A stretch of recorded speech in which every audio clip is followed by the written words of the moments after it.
and it is going to be Dragon Shire. Classic one.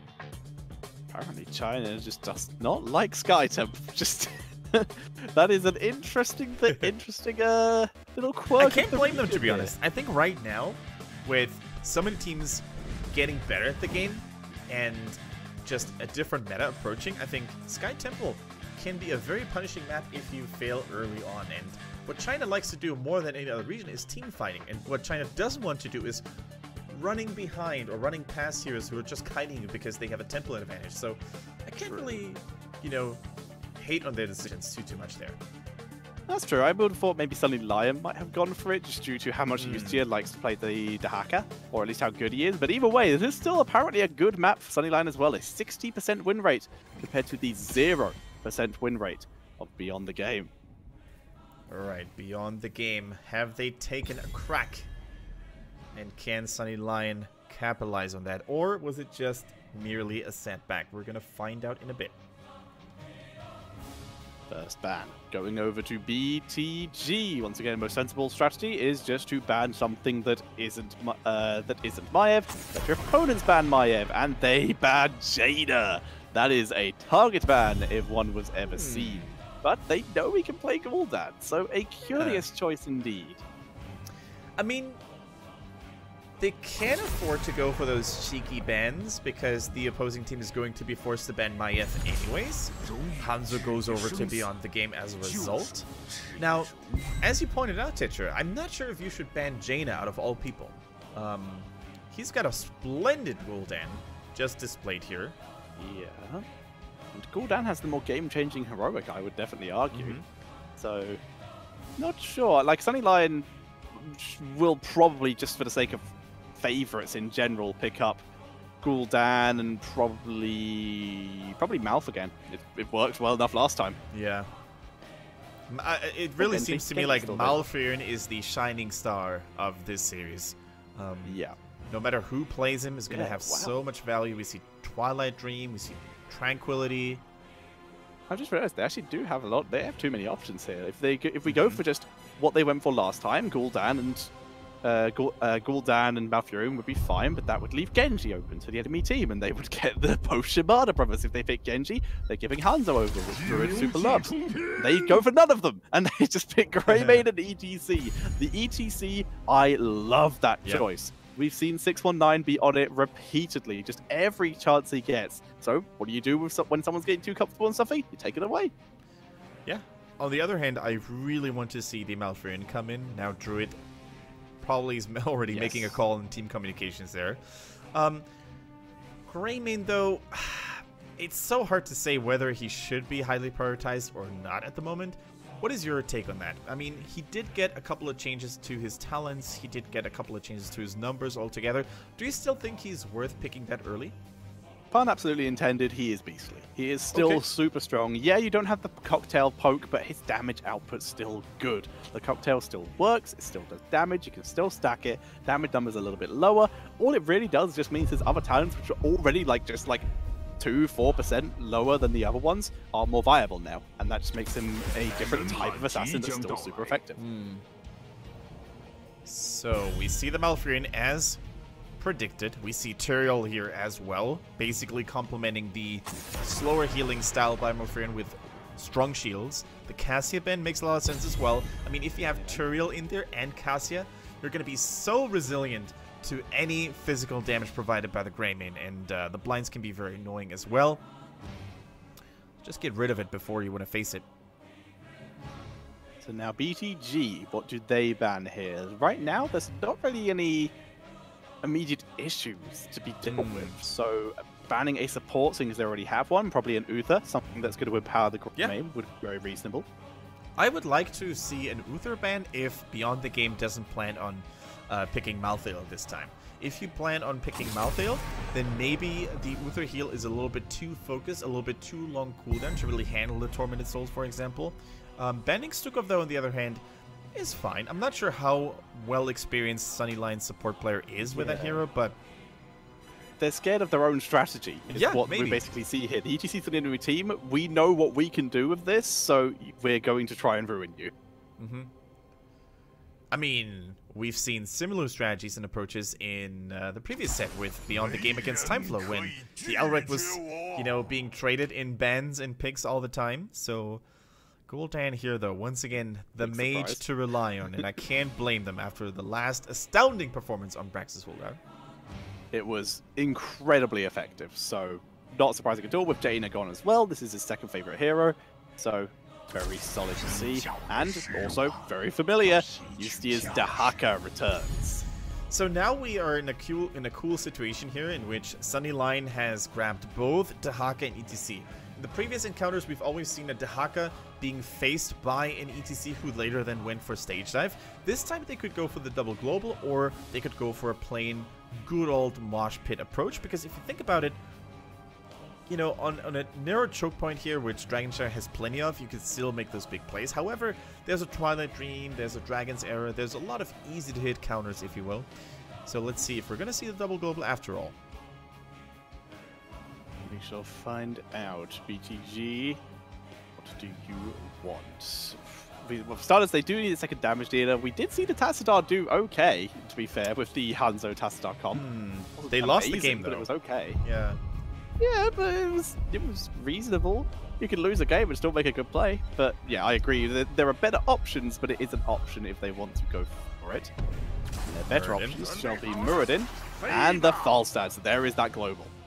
I think the double dwarf here makes a lot of sense. Tyrael could easily fill the soul in against Dahaka. Same could be done, or could be said about Falstad if they just want to have a little bit more aggressive potential. But Falstad counters the global. Falstad has big playmaking capabilities. He could go for a Hinterland's Blast Judgment if the support doesn't pay cleanse. That could be a thing, ladies and gentlemen. China is known for these kinds of combos. That's an excellent point, because right now the support is not chosen. This can be adjusted around. You bring up an excellent point, Mr. Swish. So what do they go for? Do they go for a more standard Uther? Or do they potentially take the risk and go for, say, a Lucio or something like that? Yeah. I mean, they're basically pressured into a cleanse support if they are afraid of the judgment. And if they to Brightwing, Uther, and Lille. Brightwing, I think, wouldn't actually be too bad, because I can see a lot of burst damage coming in, but they go for the Rhaegar. Cleanse How did they forget Rhaegar? What Rhaegar, of course, offers compared to other supports is the fact that he can take Siege Giant camps relatively easily. Even the Night Camp is not really safe against him. Lucio was a little bit of a risk there. I probably wouldn't have gone for it, but maybe Uther. Maybe Uther I would have preferred. I completely forgot Rhaegar was a thing, and I do prefer Rhaegar here to... Well, Uther would be nice if we are assuming that the Judgment combo could come in, which we should always consider. But overall, there's a lot of poke damage available with Hanzo, so I prefer the more consistent AoE healing of Rhaegar here. Yeah. I mean, Ancestral is always a potentially team fight winning regularity. Let's not forget about that. ETC, Dahaka, they're hard to kill in the first place, but if the Ancestral connects, I think that could really be the turning point. How do you like the draft of Beyond the Game, Tension? I do like the draft of Beyond the Game. I think it is very solid. It gives them a lot of options, a lot of versatility in their draft, so I'm quite a fan of it. They have the global to match up with the Dahaka Soak. Yep. They have the Mercenary Camp Capturing. I doubt we're going to see another Lightning Rock build for Falstad, but we're going to stick to the more Season Marksman style. But overall, I kind of dig it, and I think I actually prefer it.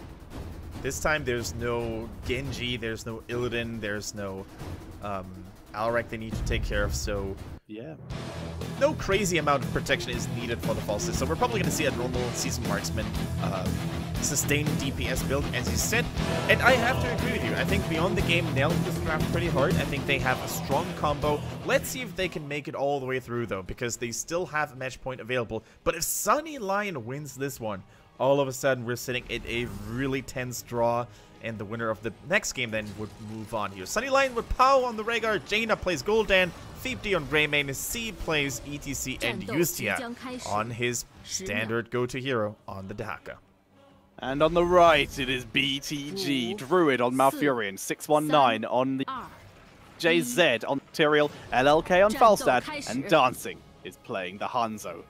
I do like this comp. It has protection, it has damage, it has potential for engage, but Sunny Lion can't sleep on them. No sleeping lions here.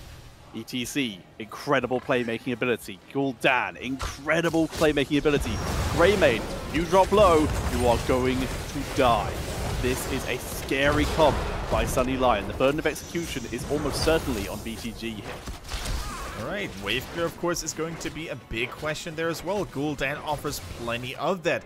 If you take a look at Beyond the Game at level 1, Hanzo can't really keep up with Gul'dan up to this point. However, maybe Tyrael is going to help out in that case. And oh, never mind, he goes for the soul lane. I was going to ask whether it's going to be Falset or Tyrael.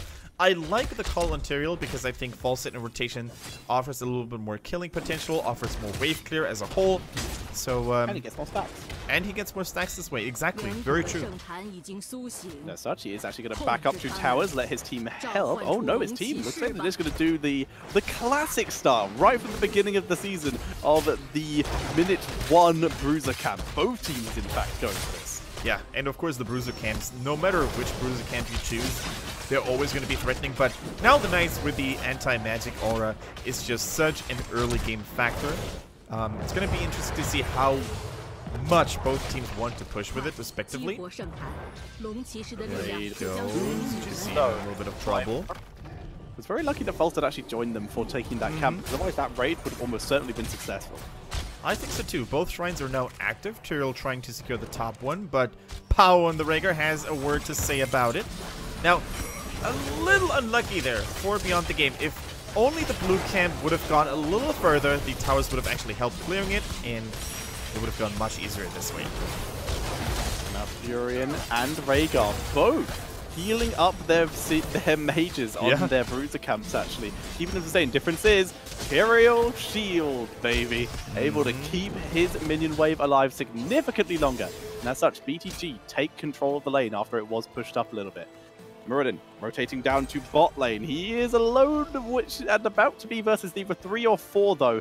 As it turns out, it's just going to be 2 as ETC does not come down. And right now they're delaying. They're holding the point. Muradin, a very risky chance to try and fight on that point. He could get punished and die. And, well, he was not able to hold for long enough. And as such, his team did not sneak the Dragon Knight. Tetcher, that is the cool thing about Muradin. Like, you can go for those crazy stalling plays to really allow your teammates to potentially get one of those turn-ins, and then just heal back like nothing happened. No other warriors gets away with those cheeky, aggressive plays. See him moving back on again, attempting to steal it from the hacker here, and Malfurion this time has turned up to assist. You see it just walking into the room. The mind games. Mind games. Pretend, but still lands it. Gets a stack, and his team gain control of bot. Unfortunately, top has been lost though. ZJZ, much as he's able to hold the lane and do it pretty well by shielding the minions, letting them do the work for him, it still doesn't do a huge amount of damage at this level of the game, so as such will get forced back and get harassed a lot by multiple people. Now what I like what Beyond the Game is doing here. They're basically shifting their attention from the top lane all the way to the bottom here, with Muradin proving to be such an unsurpassable Mountain King, if you will. But now, Sunny Lion, they basically caught the scent here. Falstad coming in big time. Falstad turning on to Ustia here. They are able to cap the point because Ustia burrowed out of it. There was and as such, 619, slowing the escape. Pao goes down. They stun the Gul'dan, finish him off as well with the Stormbow. And BTG picking up 3 kills. Beautiful fly by Falstad. Clutch move. This could actually be a fort if Beyond the Game fully commits to it. The question is, do they actually want to apply pressure elsewhere and secure the Dragon Knight, or do they want to get the the bottom fort value without even needing the Dragon Knight? I think they made a little bit of a mistake. I think they should have maybe continued the pushing, but as they're spreading out on 3 lanes again, they also make sure that more soaking is being done. Maybe they can get another kill here. Both Greymane and ETC super low already. And as such, with BTC porting back, this will certainly be the first Dragon Knight of the game going over to BTG. Gul'dan headed top. Looks like he wanted to try to steal it, but he was nowhere near in time, and as such, instead went to soak the minion wave. Dragon Knight immediately moves to mid lane, sends Tahaka on a one-way trip into the jungle via a punting ability. But here comes ETC with the Dragon Knight currently in mid lane. They have the opportunity in a 4 versus 3 here to pick up a kill, and they do so. They're able to get Malfurion. Muradin jumps away though, dancing's in a good position, pretty safe. So it is only going to be 1 kill. Trading a hero's life for what is potentially going to be a fort in the middle, though, is super worth it. So Falset is going to be very happy in the Dragon Knight, kicks away the Greymane. Generally speaking, you want to kick away the one target, the one enemy hero that deals the most damage onto the Dragon Knight. And in that case, that would be, without a doubt, the Greymane. So good target prioritization there as well. Now kicking the Rhaegar just for good measure. Actually kicking him all the way back to Muradin. And all of a sudden, the doggo is in the wrong territory. Falstad picks up the kill. There was also a kill on Hanzo, though, in the bot lane. He does not have redemption, though, so he does not need to worry about the stacks. Rhaegar just escapes the route, takes the long way around, and C is in position to protect him. Muradin was just furious on the Rhaegar hunt. He wouldn't let go. We see Tranquility once again being picked here with Sanctification, and unlike the sound barrier, Tetra, you can actually stack those two heroic abilities, Sanctification and Tranquility. While one protects you from taking damage, the other one is going to fill you up slowly but surely. Yeah, just don't be too early on Sank, and you're going to have a pretty wonderful time there, so that is pretty good. Scatter Arrow gaining value. You can see it chunking the Mercenary camp. Couple do miss, but still, overall, easily assisting in clearing out this camp. Dancing doing a really good job. Double Mercenary camp capture, actually, for both teams.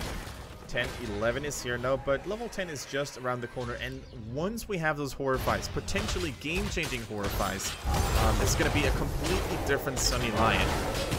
Now, Tyrael, of course, doesn't have Holy Ground, so no shenanigans. Now the Horrify is available. Gust is on Falstad. Bottom lane is in a little bit of trouble, and down goes the Dahaka. Now bottom lane is in more trouble, because now there's Siege Giants and no one to defend. And a global hero on top of that, the icing on the cake. Falstad could now join a teamfight at any given moment. Muradin, perfect rotation, scouting out the bush. No squishies, face checking this time. Wonderfully done. The roots are not landing though, and as such, it could actually be a Sunny Lion's time to maybe make something happen here in the top lane. First Poldy goes through. A lot of damage on 619. There's the Horrify stun. Dragon Arrow prevents the mosh pit. And as such, actually, no, it interrupted the mosh pit. Just is used. It's a full team fight now. 619 is barely alive. The isolation was used on Hanzo, so he's a little low. The team is split into two as Muradin moves back in, finds Zeus here, drops the stun. Damage coming out from the Hanzo ETC in position to protect it. Tyrael dropping the slow drag onto the Muradin, but it's a Muradin, though. You can't do that. He walks away. He walks away, and in the bottom lane, meanwhile, Siege Giants prove to be greater than the Knight camp because they deal way more AoE damage, they deal way more damage onto buildings altogether, and as such, I think it could be a free fort. Let's see. No, there seems to be a minion wave defending still, but a wonderful gust. Unfortunately, Muradin was dropping so low they couldn't even follow up on this. Otherwise, if Muradin had been in a better shape, this could have actually been a clean wipe. However, nice Rhaegar cleanse to prevent the deep roots from catching Malfurion. ETC, excuse me. But now, that needs to be a call made by Beyond the Game. No cleanse available, let's go. And beyond the game, though, they will be fighting against the heroics that are still up. Ancestral was never used in that last fight. It's a rough situation to fight it. They do want to do it. Makes more sense for them to soak level 13 here, which is what Falstad is attempting to do there, while their heroics tick back to full duration. Sanctification, 18 seconds out. Mosh pit, 30 seconds out. The perfect timing here would be to get 13 and move in before Sank. Sank will probably come up partway through a fight if they were to take one now. Falstad is soaking the 13. The Haka's already on the way to keep him at bay. Once again, keep in mind, Echo Corruption is not fully stacked yet. Gul'dan is having a much harder time here this time. Holy Ground capturing ETC, but the Horrify is good. The Horrify is good. Tyrael does Sank, keep himself alive. Ancestral on the ETC, though, keeping him alive as well. Tranquility, very nice. The Sank, but that's a good thing, as you mentioned earlier. Not like a sound barrier or anything like that. Phoebe D is forced away. ZJ said is desperately trying to catch C out as the Dragon Knight is snuck away. They did not kill C like they were hoping, but now this fight was basically over because Mosh Pit was back off cooldown. But Dragon Knight was the objective. No, Pow, you were AFK, no! Secondary objective. Can they catch Pow? No, they can't. Pow escapes. With the last remainders of his mana pool, Rhaegar keeps himself alive, but he was probably not getting... He was expecting not to get engaged on here. He was probably looking at the Hall of Fountains already, enjoying the view, and this is really dangerous sometimes, Stitcher. But you brought up a nice point again. Once again, the protection amount available for Beyond the Game is so good, it would make Varian jealous here, because the tranquility, the sanctification, the shields, everything is just on point in those team fights.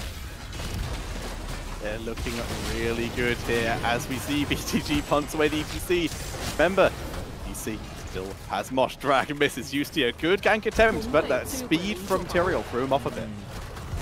Here goes yet another forward against Sunny Lion. The gap in experience is getting larger and larger. We have 2 levels now. This is a clean game for Beyond the Game to win if they don't make any reckless plays, if they don't make any mistakes here. 16 is around the corner. 16 is around the corner. C moves into position to protect his team. Does spot Muradin, rotating between the 2 bushes there, also keeping an eye out for similar reasons, just a lot more obviously.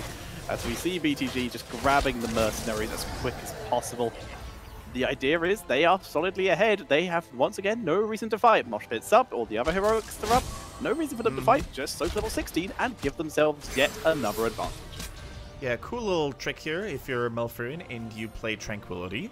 And you also have access to Ice Block. You can activate Ice Block while the Tranquility will continue to tick around you. So it's going to be extremely tricky to shut down the value from Druid here. If you focus in, you could Ice Block while the Tranquility healing still continues to tick on Holy Ground. Also, really messing with the engaging angles here for Sunny Line. Druids are good as well, but Sunny Line, they managed to get away this time. Are they? Another Holy Ground here, maybe? Yeah, there it is! There it is, perfectly timed, looking for C, the Horrify sends Muradin. The Gust is good! Gust is good, C is zoned out by the root, and they pick up the kill. Alright, ladies and gentlemen, all that zoning. This time Yusia won the Battle of Mind Games, but he's getting slowed down in the process after licking Muradin. But here goes the Holy Ground value. The Dragon's Arrow actually completely missed, which I'm pretty sure nobody saw on stream, right? But yeah, the Holy Grounds were even better. ZJZ continues to impress, first on the Malthael, now on the Tyrael. He seems to be an angelic fella. He's pretty good at the video game Kendrick at this point, it's fairly safe to say. Also, we did actually see potentially the downside of picking a Tyrael, where Muradin was speed boosted and then horrified, so he ran at hyper speed into tower range. But he's Muradin. If that had been anyone else, and if he'd been separated, that would have almost certainly been a kill. Thinking of, but it's Muradin though. He leaps away, and he's delayed his team in time for another Dragon Knight. And I think with Tyrael, it's probably the second best person to be in that Dragon Knight next to Falstad, so really, really good choice there as well. But as you said, Muradin buying so much time. The Gust was actually still on cooldown, so Falstad couldn't have saved his Dwarven buddy. But 16 is still quite far away for Sunnyline. The bottom lane is now getting prepared and sieged up by Beyond the Game. This could be a keep if they play it well. They're looking to at least kill off the front wall. Falstad is pressuring mid as well. Minion wave is fully pushed up there. Getting some value. The Dragon Knight, though, taking a lot of damage. Even that drain, even that life drain from Jaina is a significant amount of damage at this level. And with that hunger for power at level 4, level 7, sorry. These constant scattering arrow over the wall here in that cute little hole that they basically managed to pierce through is inflicting quite some serious damage now, and dancing in general is just such a menace. The Hanzo is so hard to reach for the front line of Sunny Line up to this point. Really, really well played. They get another tower in the middle, great value, and for Beyond the Game, it's not all about getting keeps at this point necessarily. It's all about maintaining a healthy and solid 2-level lead, and maybe then going for the 20, but this looks very aggressive here. Holy Ground, of course, can be used to steal a mercenary camp. The positioning of that push in the bot lane was just so important. Holy Ground will prevent anyone chasing it here. I will also a second in case they do try to contest. No, they are leaving with the Tyrael speed. But the positioning was so important there. With Falstad and Muradin trying to commit onto a tower where Muradin was having to tank because they had no minions.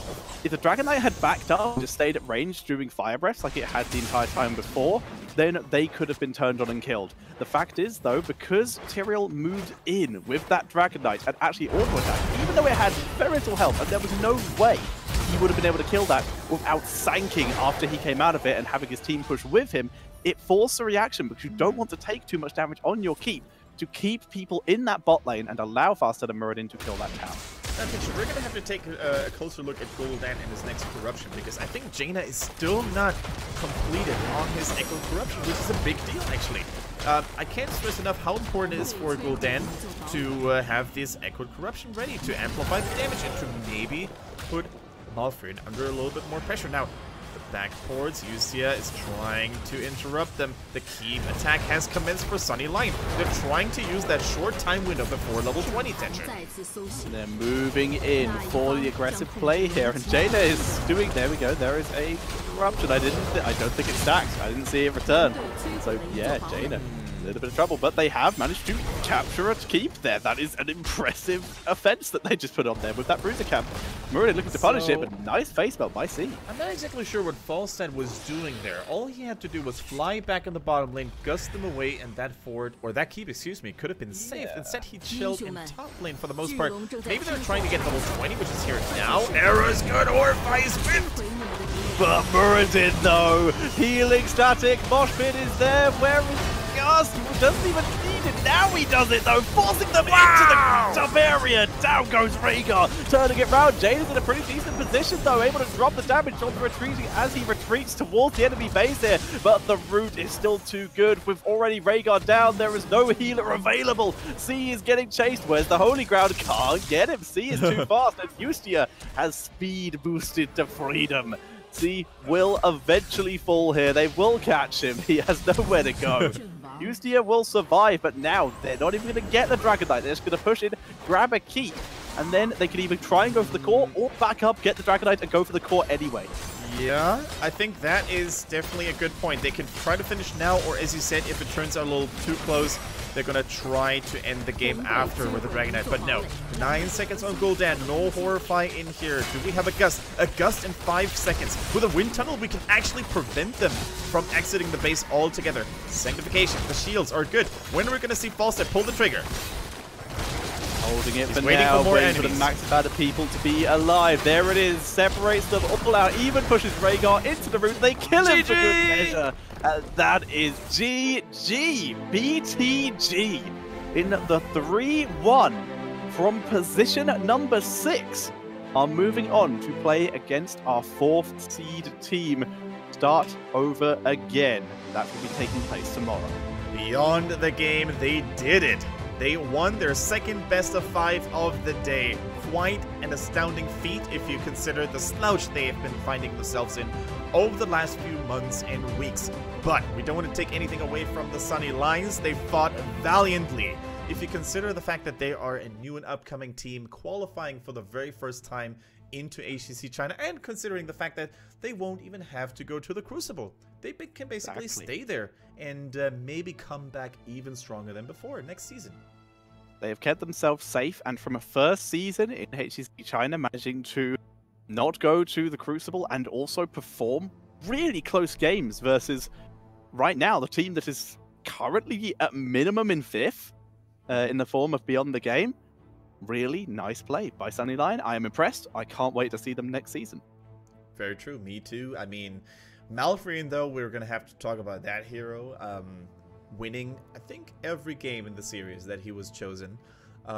Super solid, but I also got to give it to Beyond the Game. For the first time, we could really see them also out-macroing and outplaying their opponents hard to the map. They had yet to win a game on Dragonshire. They were still on a negative 0% win ratio, but they really stepped it up big time. Not just playing the map well with heroes like Falstad and just out-macroing, but also with strong teamfight control. I mean, Muradin, he went in so deeply, 619 playing like the devil, but always with a calculated risk, it seemed.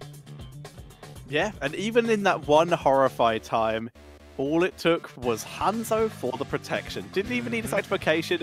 It was, okay, Muradin is completely on his own. He's been horrified. There is no way he can survive. Nope. The single dragon arrow giving him time to pop Avatar, pop healing static. He stays alive. Really, really nicely done. And of course, yet again, I wouldn't even just say for this one. I would honestly give it a 619 this time, but just for his performance in the entire day, Druid is getting MVP. My personal MVP